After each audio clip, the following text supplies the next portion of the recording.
Ethan Miller wasn't a man who believed he had time for dating. Raising his little daughter Lily alone took all the energy and love he had left. His life was a careful balance of school drop-offs, late work shifts, and trying to make everything feel normal after losing his wife. So when his co-workers pushed him onto a blind date for his own good, he agreed only because Lily begged him to. She wanted her dad to smile again. He arrived at the cafe early, smoothing his shirt and trying not to look nervous. The place was warm, filled with quiet chatter and soft lights. He scanned the room until he froze. At the far corner sat a young woman in a wheelchair. Her hands lay still in her lap and a communication tablet rested on the arm of her chair. She lifted her gaze as he approached. Dark eyes, tired but gentle, hopeful yet bracing for disappointment. A soft electronic voice came from the tablet. "Hello, I'm Ava." Ethan felt his heart stutter. His friends hadn't told him anything. They had set him up and clearly found it amusing. His phone buzzed. Messages from them. Laughing emojis. Filming. Mocking him for being here. But the only thing he could focus on was the young woman before him. She typed again. "You weren't told. I'm sorry. If you want to leave, I understand. People usually do." Those words hit him like a blow. Not angry, not bitter, just quiet acceptance. Acceptance that people walked away from her. Ethan slowly pulled out the chair and sat. "I'm not leaving." Her eyes widened slightly. She typed with trembling fingers. "You don't have to stay because you feel bad for me." "I don't feel bad for you," he said softly. "I want to be here." Ava blinked. She wasn't used to that answer. She typed, "I can't hear anything and I can't move most of my body. People see me and treat me like I'm a burden." Ethan shook his head. "I don't see that." Her breath hitched.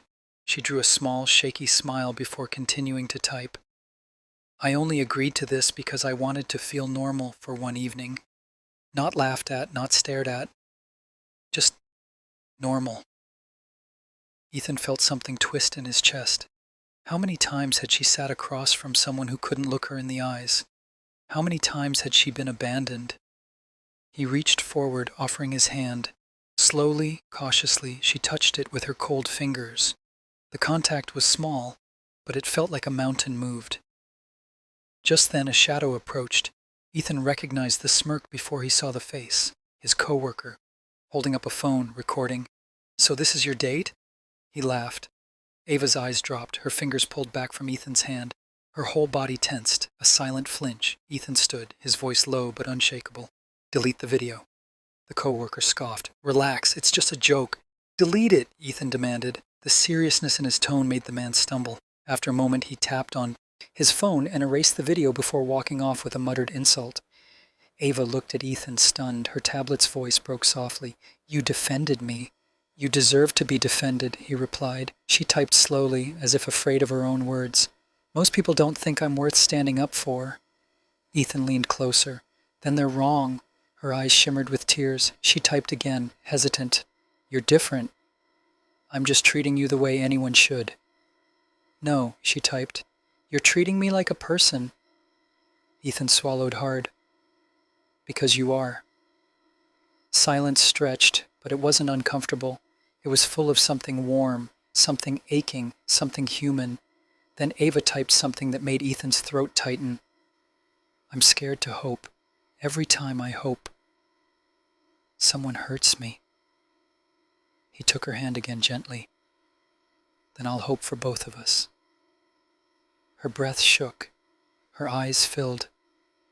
And for the first time on a long, lonely journey, Ava let herself believe that maybe, just maybe, someone truly saw her, someone who wasn't laughing, someone who wasn't pitying her, someone who cared.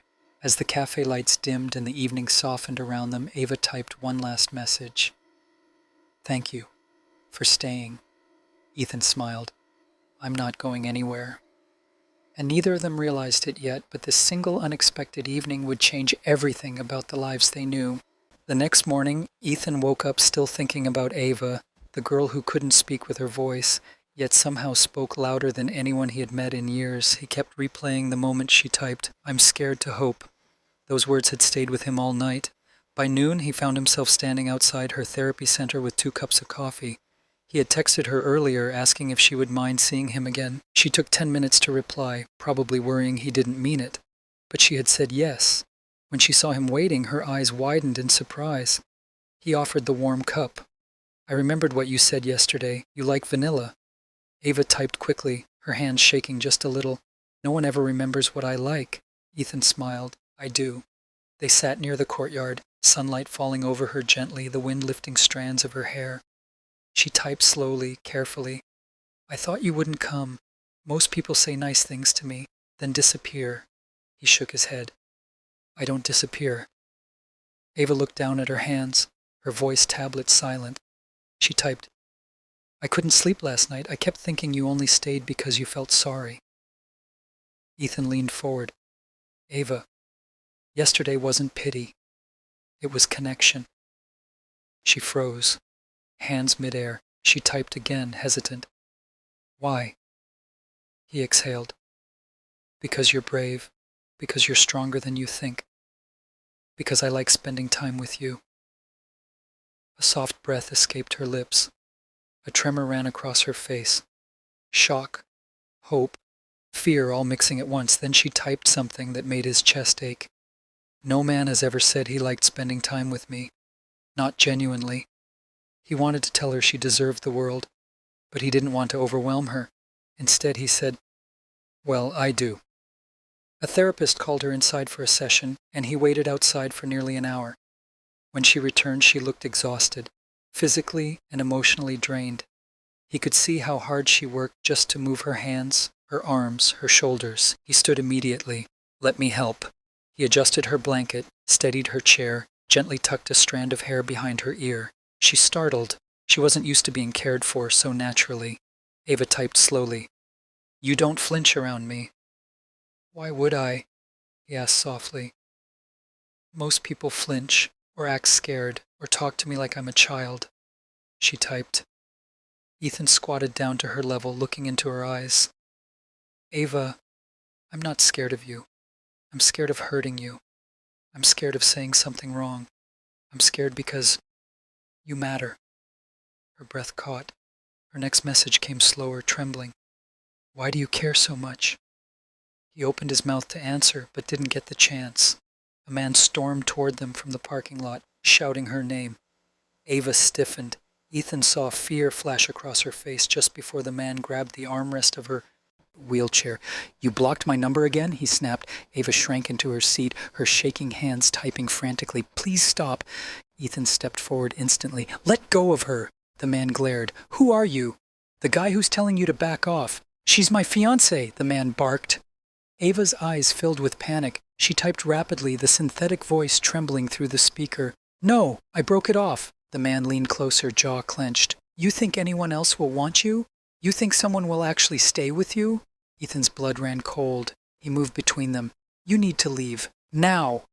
The man scoffed, spat a curse, and walked off, but not without glaring back at Ethan like he'd just stolen something from him. When he was gone, Ethan looked back at Ava. Her hands trembled so hard she could barely type. He crouched again, gently touching her hand. Ava, you don't owe that man anything, and he has no right to talk to you like that. Her chest heaved as she typed with shaky fingers. He told me no one else would ever want me, that I was lucky he tolerated me. Ethan swallowed hard, anger and heartbreak twisting inside him. He lied. Her eyes lifted, full of disbelief. Ava, he said softly, you deserve someone who chooses you, not someone who traps you. Tears spilled silently from her eyes. She typed, Why are you being so kind to me? He held her hand firmly this time. Because you're worth kindness. Because you're worth love. He hesitated, breath catching. Because maybe I'm starting to feel something. Something real. Ava froze, her lips parted, her eyes widened. She typed the words that changed everything. Ethan, no one has ever said anything like that to me. He nodded. Then let me be the first. And there, under the quiet afternoon sunlight, a single dad and a girl who had been abandoned by everyone else stared at each other with something brand new, something terrifying, fragile, and beautiful forming between them.